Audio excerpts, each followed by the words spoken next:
Value Zone Hyper Mart Nandamuri Balakrishna గారిచే November 28న నాచారంలో గొప్ప ప్రారంభం. చలికాలం ఎఫెక్ట్ ఏపీఎస్ఆర్టీసీపై పడింది. దీంతో భారీగా ఛార్జీలు తగ్గాయి.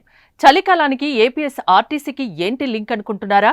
ప్రస్తుతం అత్యల్ప ఉష్ణోగ్రతలు నమోదవుతున్నాయి. చలి వణికించేస్తోంది.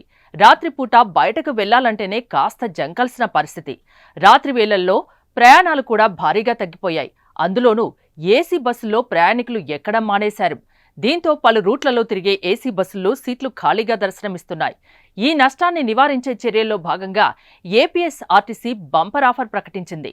నెల రోజుల పాటు ఏసీ బస్సుల్లో ఛార్జీలను 10 నుంచి 20% తగ్గించాలని ఆర్టీసీ నిర్ణయించింది. రద్దీ తక్కువగా ఉన్న రూట్లలో పలు ఏసీ బస్సుల్లో ఛార్జీలను తగ్గించేందుకు ముందుకొచ్చింది.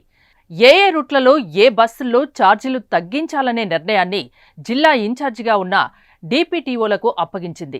దీంతో రాష్ట్ర వ్యాప్తంగా పలు రూట్లలో తిరిగే ఏసీ బస్సుల్లో ఛార్జీలను తగ్గిస్తూ ఆయా జిల్లాల డీపీటీఓలు ఆదేశాలు జారీ చేస్తున్నారు.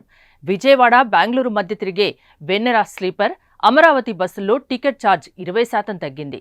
విజయవాడ, బెంగళూరు వెన్నెల ఏసీ స్లీపర్ బస్సుల్లో గతంలో ఛార్జ్ 2170 రూపాయల నుంచి ఇప్పుడు 1770 రూపాయలుగా ఉంది. విజయవాడ, బెంగళూరు మధ్య అమరావతి ఏసీ బస్సులో ఛార్జ్ 1870 రూపాయలు ఉండగా ఇప్పుడు 1530 రూపాయలకు తగ్గింది.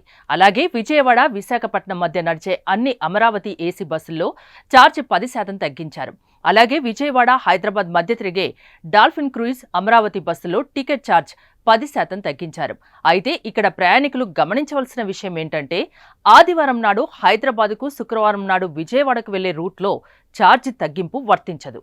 ఇక దీంతో పాటు మరో ఆఫర్ కూడా ఉంది.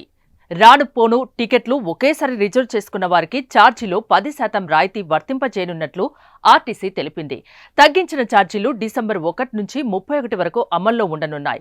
ఛార్జీలు తగ్గాక కూడా బస్సుల్లో ప్రయాణికుల సంఖ్య తక్కువగా ఉంటే ఛార్జీపై తగ్గింపు ఇచ్చే గడువును మరికొద్ది రోజులు పెంచే అవకాశం ఉన్నట్లు అధికారులు తెలిపారు.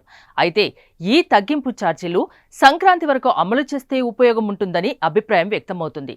మరి మీరేమంటారు? కామెంట్ చేయండి.